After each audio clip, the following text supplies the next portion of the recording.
Hi, this is Liz with the Montgomery County Department of Health and Human Services, and I'm here today to talk to you about what should be in your home disaster kit.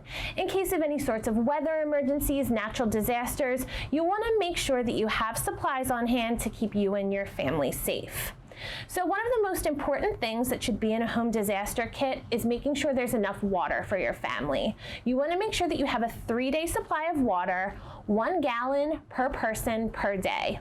You also want to make sure that you have a 3-day supply of non-perishable food items, enough for 3 days for each member of your family.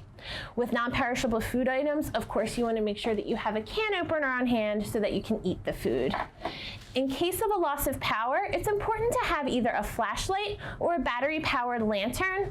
You also can keep some candles on hand. Just make sure you have matches to light them. It's a good idea to have a battery-powered radio so you can keep updated on the news and hear what's going on around you.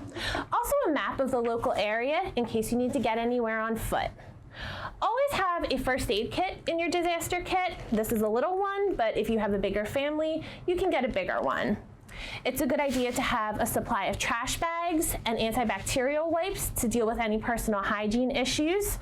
Since you're using a lot of battery-powered things, you want to make sure that you have a supply of batteries on hand.